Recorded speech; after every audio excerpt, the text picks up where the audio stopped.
अस्सलाम वालेकुम स्टूडेंट्स, कैसे हैं आप लोग। उम्मीद है आप ठीक होंगे। आज जो हमारा है लेक्चर वो है लेक्चर नंबर 6। तो आज का टॉपिक शुरू करने से पहले हम पिछले लेक्चर में हमने जो पढ़ा था उसको हम रिवाइज़ कर लेते हैं। पहले हमने पढ़ा था पिछले लेक्चर में नेसेसिटी ऑफ हार्डवेयर, जो कि डीमेरिट्स ऑफ इलेक्ट्रॉनिक डेटाबेस का कुछ पॉइंट्स, जो पहला जो डीमेरिट्स है इसमें उनमें से एक है।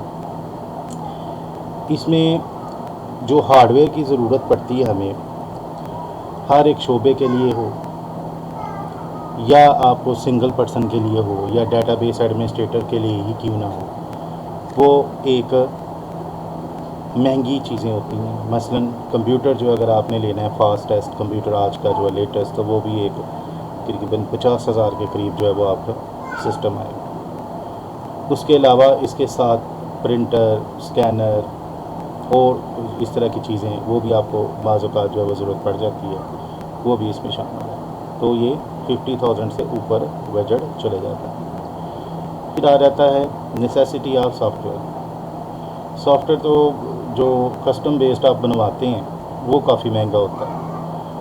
तो अगर आप जनरल पर्पज़ इस्तेमाल कर रहे हैं तो वो आपको सीडी से सब लोगों के लिए अवेलेबल होती है, जो मार्केट में सीडीज़ वहाँ से मिल जाता है, वो इतना महंगा नहीं होता। पर्सनलाइज किस्म का जो सॉफ्टवेयर होता है, जो बैंक्स वगैरह इस्तेमाल करते हैं, इंश्योरेंस कंपनी इस्तेमाल करती हैं, या कोई भी जितनी भी कंपनीज हैं वो सॉफ्टवेयर का काम करती हैं, वो उनसे बनवा लेते हैं और ये सब काफ़ी महंगा होता है। फिर जो सॉफ्टवेयर बन के आता है उसको ट्रेन पर्सनल यानी माहिर अफरादी क़ुव्वत की ज़रूरत होती है, उनकी ट्रेनिंग के लिए भी पैसा खर्च होता है। हर डिपार्टमेंट के लिए अलग हार्डवेयर अगर आपने खरीदना वो भी पैसों वाला है। पैसों के लिए आपको ये सारा जो है वो सरमाया जो है वो जो भी है वो आपके पास वो लगाना पड़ता है। फिर आ जाता है upgrading hardware and software. Hardware और सॉफ्टवेयर को जब हार्डवेयर फर्ज करें हार्ड डिस्क है वो फुल हो गई है, अब आपको नई स्टोरेज चाहिए तो आपको नई हार्ड डिस्क खरीदनी पड़ेगी। सॉफ्टवेयर का जो नया वर्जन आ जाता है वो भी आपको फिर अपग्रेड करना पड़ेगा। फिर पैसों वाला काम आ गया इसमें। तो हर जगह आपको कुछ ना कुछ खर्च करना पड़ता है। अपडेटिंग द डेटाबेस, सॉफ्टवेयर का डेटाबेस का नया वर्जन आ गया है, उसको आपने अपडेट करना है। तो ये जो पहले जो 6 पॉइंट हैं ये सारे वो पॉइंट्स हैं जो उन तमाम ऑर्गेनाइजेशन के लिए नुकसानदेह हैं जो वेरी स्मॉल हैं और वो जो उनके पास कसीर सरमाया नहीं है वो इसका इस्तेमाल नहीं कर सकते, उनके लिए ये डीमेरिट्स हैं। फिर जो दूसरा पॉइंट है जो सबके लिए कॉमन है, क्या वो स्मॉल ऑर्गेनाइजेशन है या लार्ज ऑर्गेनाइजेशन है, हैकर्स से बचाओ। हैकर्स के जो खतरात हैं वो रह गए।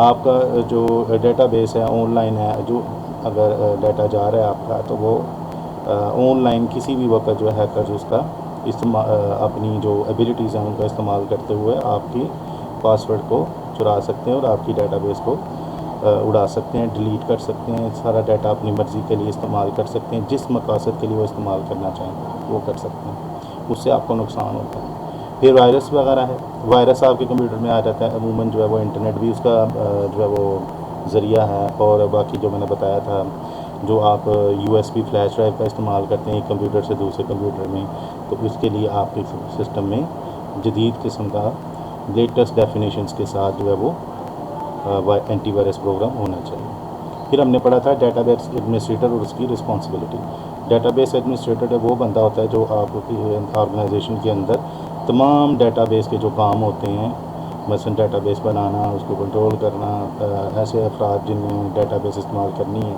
उनको इजाज़त देना, यूज़र नेम और पासवर्ड उनके लिए जारी करना, डेटाबेस का बैकअप लेना, रिकवरी करना, उसमें कोई मसला आ रहा है उसको दूर करना, ये सारी डेटाबेस एडमिनिस्ट्रेटर की रिस्पॉन्सिबिलिटी थी। तो ये थे हमने लास्ट लेक्चर में जो डीमेरिट्स ऑफ इलेक्ट्रॉनिक डेटाबेस पढ़े थे। टुडेज़ टॉपिक यानी आज के क्या जो है वो टॉपिक्स हैं वो ज़रा कंसेप्चुअल किस्म के हैं। कुछ चीज़ें जो है वो आपकी बुक में नहीं लिखी हुई, तो इसलिए आपने इसको ज़रा ध्यान से सुनना है। सबसे पहला जो है वो है डेटाबेस मैनेजमेंट सिस्टम। फिर डेटाबेस मैनेजमेंट सिस्टम के बाद इसकी जो किस्म है वो है रिलेशनल डेटाबेस मैनेजमेंट सिस्टम, वो हम पढ़ेंगे। फिर आ जाएगी इसकी खसूसियात, efficiency, data processing, organisation of files, compactness, ये सारी चीज़ें वन बाय वन मैं आपको, ये तकरीबन 8 के करीब पॉइंट्स आपकी किताब में लिखे हुए हैं, ये आज हम पढ़ेंगे। और इसको मैंने आगे थोड़ा सा एक एक लाइन में इसको डिफ़ाइन किया है ताकि आपको समझ आए। मैं पूरी डिटेल में जाके इसको समझाऊंगा, तो आपने इसकी तवज्जो जो है अपनी मरकूज़ रखनी है इसके ऊपर। पहले हम देखते हैं डेटाबेस मैनेजमेंट सिस्टम, और जिसको हम DBMS भी कहते हैं, और RDBMS में क्या फ़र्क है। डेटाबेस तक रसाई को कंट्रोल करने के लिए जो इस्तेमाल किया जाता है सॉफ्टवेयर, उसे हम डेटाबेस मैनेजमेंट सिस्टम कहते हैं। मसलन Oracle, SQL server, MS access जो है वो आप इस कोर्स में जो है वो पढ़ेंगे आगे जाके, जो कि MS एक्सेस 2000 होगा या MS एक्सेस 2003 होगा। तो इसमें फिर फ़र्क क्या हुआ RDBMS में और DBMS में। RDBMS क्या होता है वो डेटाबेस मैनेजमेंट सिस्टम है, लेकिन उसके अंदर जो डेटाबेस तैयार की जाती है वो रिलेशनल मॉडल के कुछ कवानीन होते हैं, उनके मुताबिक तैयार की जाती है। तो ऐसी डेटाबेस जो रिलेशनल मॉडल को उसके जो कवानीन हैं उसको मद्देनज़र रखते हुए बनाई जाए, तो ऐसा डेटाबेस मैनेजमेंट सिस्टम जो है वो क्या कहलाता है, RDBMS।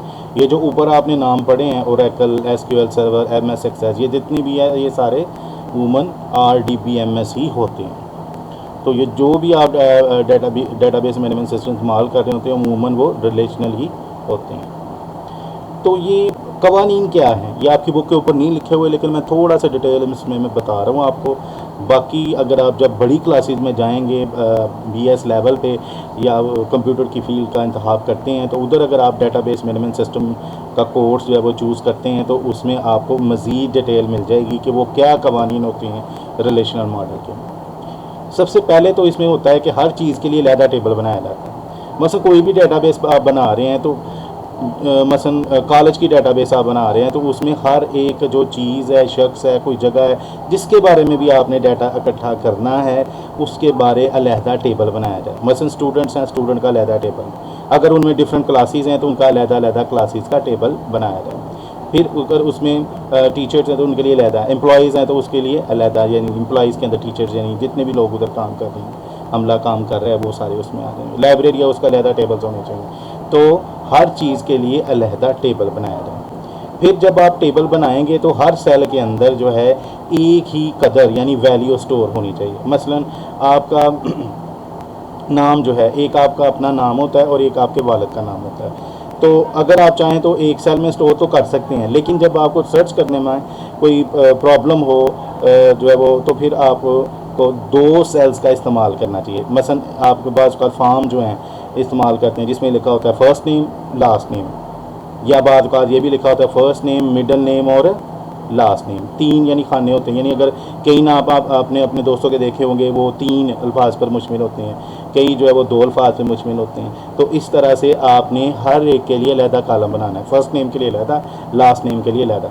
मसलन कल को आप ढूंढ सकते हैं वो कौन से स्टूडेंट हैं जिनके फादर का नाम अनवर है, तो वो तमाम स्टूडेंट आ जाएंगे। लास्ट नेम को सिर्फ आप कॉलम को सर्च करेंगे कि जिनके वालिद का नाम अनवर है, वही स्टूडेंट आ जाएंगे आप। तो इस तरह सर्चिंग करने में आसानी होती है। तो हर सेल के अंदर एक ही वैल्यू स्टोर हो तो आपकी जो सर्चिंग है वो तेज़ हो जाती है, और आपकी सर्चिंग में जो है वो कन्फ्यूजन नहीं रहती। जो सर्च करने वाला इसमें प्रोसेस होता है उसमें कोई कन्फ्यूजन नहीं रहती। स्पेस का इस्तेमाल जो है वो खसूसन वो इसमें, मसलन आप अगर आपका एड्रेस है, एड्रेस में एक गली नंबर भी होता है, अगर आप गांव में रहते हैं उसका विलेज का भी नाम होगा, पोस्ट ऑफिस लहदा होगा, सारी एक जगह तो नहीं रहते, मुख्तलिफ जगह से आते हैं, किस जगह का नाम भी लहदा होगा। अगर वो कोई आउट ऑफ सिटी इधर रह रहा है तो उसका भी जो है वो एड्रेस है उस हिसाब से होगा। तो हर एक को एड्रेस को भी आप तोड़ के मुख्तलिफ, मसलन एक स्ट्रीट का कॉलम बना लें, एक जो है वो जो रोड हो सकती है, इलाका हो सकता है, उसका कॉलम बना लें, फिर विलेज कौन सा है उसका बना लें, पोस्ट ऑफिस का बना लें, इस तरह सारे जो है। तो उसके अलावा भी देखें, अब एक और एग्जांपल मेरे जहन में आ रही है, मसलन एक आपका लैंडलाइन नंबर है, एक आपका दूसरा नंबर हो सकता है, मोबाइल नंबर। ये नहीं कि आप एक ही सेल में जो है वो उसको रखेंगे, मोबाइल नंबर वाला कॉलम अलहदा बनाएंगे और जो लैंडलाइन नंबर है यानी PTCL का नंबर या कोई भी है तो वो आप अलहदा लिखेंगे। तो इस तरह एक सेल में एक वैल्यू होनी चाहिए। हर टेबल की प्राइमरी की हो। प्राइमरी की क्या होती है, मैंने आपको बताया था कि प्राइमरी की जो है ऐसी चीज़ होती है जिसके ज़रिए कोई डाटा ढूंढा जाता है। मसलन आपका स्टूडेंट का रोल नंबर, वो बिल्कुल यूनिक होता है। वो ये प्राइमरी की ऐसा डाटा होता है जो सब रिकॉर्ड के लिए मुनफरिद हो, वो डुप्लीकेट नहीं हो सकता, ना ही वो कोई चीज़ खाली हो सकती है किसके लिए। मसलन ये ऐसा कोई स्टूडेंट नहीं है जिसका कोई रोल नंबर ही ना हो। तो हर टेबल के अंदर प्राइमरी की होता है कि उस टेबल के अंदर अगर हमने डाटा ढूंढना है तो वो उस प्राइमरी की के ज़रिए ढूंढ सकें आसानी से। इसी तरह शनाख्ती कार्ड नंबर भी, मोबाइल नंबर भी, ये सब के यूनिक होते हैं, मुनफरिद होते हैं। तो ये प्राइमरी की है। तो हर टेबल में एक प्राइमरी की होनी चाहिए जिसके ज़रिए उस टेबल के अंदर डाटा को आसानी से ढूंढा जा सके। और प्राइमरी की के अलावा जो फील्ड है ना, प्राइमरी की के अलावा जो मसलन आप एक टेबल बनाया रोल नंबर पर, name, class, address, phone number, blood group, जो भी आगे ब्ला ब्ला और चीज़ें आ सकती हैं इसमें। अब देखें तमाम जो हैं वो चीज़ें वो प्राइमरी की के ऊपर ही इन्हिसार करती होनी चाहिए। ये नहीं कि अगर आप कोई और चीज़ के ज़रिए भी उसे फाइंड कर सकें। मसलन प्राइमरी की है तो अगर मैं प्राइमरी की रोल नंबर किसी का लिखता हूँ तो उसकी तमाम जो रिलेटेड फील्ड है उस टेबल में वो सामने आ जानी चाहिए। ये नहीं कि किसी और फील्ड से ये पता चले कि फ़लाँ स्टूडेंट जो है वो किसी और जगह भी टेबल में ढूंढा जा सकता है। मसलन प्राइमरी अगर ब्लड ग्रुप है तो ब्लड ग्रुप तो सेम भी हो सकता है स्टूडेंट्स का, तो उसके ज़रिए किसी खास स्टूडेंट को नहीं ढूंढा जा सकता।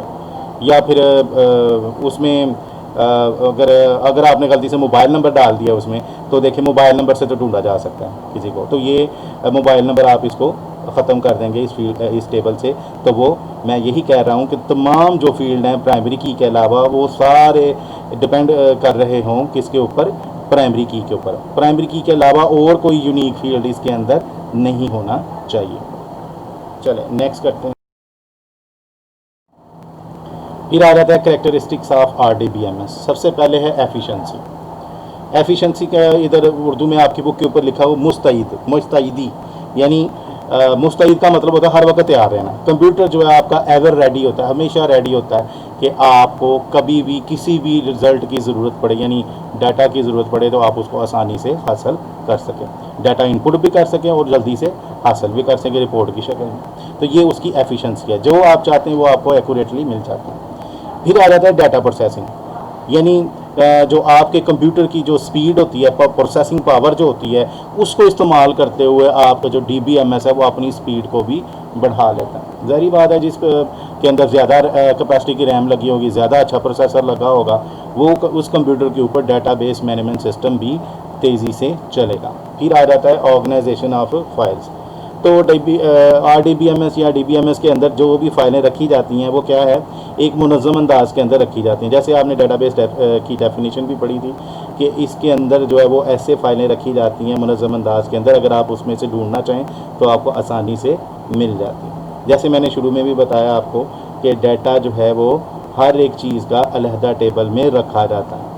ये नहीं कि एक ही टेबल के अंदर तमाम डाटा आप रख दें, तमाम चीज़ों का डाटा रख दें, वो तो मिक्सअप हो जाएगा सारा डाटा, तो उसको ढूंढने में भी प्रॉब्लम होगी। फिर आ जाता है कम्पैक्टनेस। कम्पैक्टनेस का मतलब है थोड़ी जगह पे बहुत ज़्यादा डाटा जो है वो स्टोर कर लेना। मसलन हार्ड डिस्क जो है वो आप देख रहे हैं, मेमोरी डिवाइसेस और देखें आपको, वो छोटे से छोटे होते जा रहे हैं और उनकी कैपेसिटी जो है वो बढ़ती जा रही है। CD है, DVD है, ये उसकी कैपेसिटी CD से ज़्यादा होती है DVD की। फ्लैश ड्राइव देख रहे हैं, मेमोरी कार्ड आप देख रहे हैं, होता उतना ही है मेमोरी कार्ड, लेकिन आप उसकी कैपेसिटी बढ़ती जाती है। 16 GB का वो भी उतने साइज़ का होगा, लेकिन क्या है उसकी कैपेसिटी ज़्यादा है। तो आप अपने मोबाइल में भी ये मेमोरी कार्ड का इस्तेमाल करते हैं, लेकिन उनकी कैपेसिटी डिफरेंट होती है। 4 GB, 8 GB, 16, 32, ये चलता जाता है आगे, इसी हिसाब से बढ़ता जाता है। तो बहुत थोड़ी जगह पे ज़्यादा डाटा स्टोर करना। नेक्स्ट आ जाता है प्रोवाइडिंग डिज़ायर्ड रिजल्ट। तो ये मैंने पहले भी बताया, जब भी यूज़र्स को डाटा की ज़रूरत होती है उनकी मर्ज़ी के मुताबिक ये हर वक्त मुस्तैद रहता है, आपको वो रिज़ल्ट देता है। मसलन कोई भी स्टूडेंट है जो है वो आया है, वो उसको अपना रिकॉर्ड चाहिए, अगर आपने डेटाबेस बनाई हुई है तो आप उसको जल्दी से उसका रोल नंबर उसमें डालते हैं और उसका रिकॉर्ड सारा सामने आ जाता है। तो इस तरह से जब भी आपको डाटा की ज़रूरत होती है वो आपको डिज़ायर्ड रिज़ल्ट उसी वक्त पहुंचा देता है। तो ये एक डेटाबेस की पावर्स भी है, क्योंकि वो ऐसा डाटा, जैसे डेटाबेस की डेफिनेशन में मैंने बताया था कि अगर डेटाबेस ऐसी है कि जो आपको सही वक्त पे सही डाटा प्रोवाइड नहीं करती, तो वो डेटाबेस ही नहीं कहलाती है। ठीक है, तो प्रोवाइडिंग डिज़ायर्ड रिजल्ट्स यानी provision of data as desired by the users. फिर हमने पीछे टॉपिक में भी पढ़ा था सिक्रेसी, तो ये मिलते जुलते पॉइंट्स इसमें आ रहे हैं, तो वही मतलब है इधर भी कि डेटाबेस मैनेजमेंट सिस्टम इस तरह की जो है वो खसूसियात इसमें होती हैं कि आप इसकी तरह की आपको सहूलियत मिलती हैं कि आप उसके अंदर यूज़र नेम और पासवर्ड लगा सकते हैं, और ना सिर्फ अपने अकाउंट के लिए बल्कि वो लोग जो आप चाहते हैं कि ये डेटाबेस इस्तेमाल करें लेकिन विद लिमिटेड परमिशंस, क्या इजाज़त है उनके पास डाटा, यानी डाटा को वो क्या कर सकते हैं, डिलीट कर सकते हैं, क्या उसे चेंज कर सकते हैं या सिर्फ पढ़ सकते हैं, ये सारी चीज़ें आपने डिसाइड करनी होती हैं। तो आप क्योंकि DBA हैं, डेटाबेस एडमिनिस्ट्रेटर हैं, जिसने डेटाबेस बनाई है वही यूज़र नेम पासवर्ड अलाट करता है। तो वो लोग जो यूज़र नेम पासवर्ड नहीं जिनके पास, वो कभी भी आपकी डेटाबेस तक रसाई हासिल नहीं कर सकते। तो ये डेटाबेस मैनेजमेंट सिस्टम जो है उसको रसाई करने ही नहीं देगा, तो इसलिए ये सिक्रेसी इसका वेरी गुड पॉइंट है। उसके बाद है डिफरेंट फंक्शंस। वही बात जो मैंने शुरू में बताई थी कि डेटाबेस के अंदर कोई भी फाइल है, ना सिर्फ डेटाबेस के अंदर बल्कि कंप्यूटर के अंदर कोई भी फाइल है तो उसको अंदर पहली दफ़ा तो डाटा उसमें डाला जाता है, उसमें इंसर्ट किया जाता है, फिर उसमें कोई चेंजिंग आई है तो वो की जाती है जिसको अपडेटिंग कहते हैं। फिर उसमें कोई आप कहते हैं कि ये गैर ज़रूरी होगी, अब मुझे इसकी ज़रूरत नहीं है, हाँ इसकी स्पेस पर इस्तेमाल हो रही है, तो आप उसको डिलीट कर सकते हैं। और अगर आपको डिलीट करने से पहले याद आया कि मैंने इसको दोबारा चाहिए मुझे फ़ाइल, तो उसको आप डिलीट नहीं करते, तो फिर रिट्रीव करना हो दोबारा कोई भी डाटा, उसको बड़ी फास्ट जो है वो स्पीड के साथ उसको हासिल भी किया जा सकता है। तो ये डेटाबेस की डेफिनेशन में से भी आपने पढ़ा था कि आपको जब भी कोई चीज़ चाहिए हो क्विकली आपको मिल जाए। जैसे नादरा की डेटाबेस जो है, मैंने उसकी एग्जांपल दी थी कि करोड़ों रिकॉर्ड में से अगर आपको किसी खास बंदे का रिकॉर्ड चाहिए तो विद इन सेकेंड जो है वो आपके सामने आ जाता है। फिर आ जाता है ऑटोमेटिक बैकअप एंड रिकवरी, ये भी आपने पॉइंट पढ़ा था। तो RDBMS इस तरह की सहूलियात प्रोवाइड करता है कि सिस्टम आपको इस तरह का प्रोवाइड करता है कि आपका जो बैकअप और रिकवरी है वो ऑटोमेटिक होता रहता है। आप जस्ट उसके अंदर इंस्ट्रक्शन दाखिल कर देते हैं, मुझे डेली का बैकअप चाहिए, मंथली चाहिए, वीकली चाहिए, ईयरली चाहिए, तो उस हिसाब से वो बैकअप करता रहेगा। और एक ख़ास जगह पे जो भी आप बताएंगे किस जगह पर इसका बैकअप रखना है, कोई अलहदा हार्ड डिस्क है, कोई अलहदा ऑनलाइन जो है वो कोई आपने स्टोरेज हासिल की हुई है, वहाँ पे जहाँ भी डाटा आपका जो है वो कॉपी होता रहे वो आप जगह सेलेक्ट कर लेते हैं और ये डाटा वहाँ पे दाखिल होता रहता है। और अगर कोई खुदा न खास्ता डाटा जो है वो डिलीट होने का ख़तरा हो या डिलीट हो जाए तो आप दोबारा उसको वहाँ से हासिल करते हैं। ये वेरी इंपॉर्टेंट डेटाबेस का जो है वो एक सहूलत है जिसके ज़रिए ऑर्गेनाइजेशन का बहुत बड़ा जो इम्पोर्टेंट डाटा होता है, जो कॉन्फिडेंशियल डाटा होता है, वो ज़ाया होने से बच जाता है। तो ये था आज का लेक्चर। उम्मीद है आपको इसकी समझ आ गई। अगर नहीं समझ आई तो आप कमेंट सेक्शन में अपने क्वेश्चंस लिख सकते हैं। Thank you very much. Have a nice day.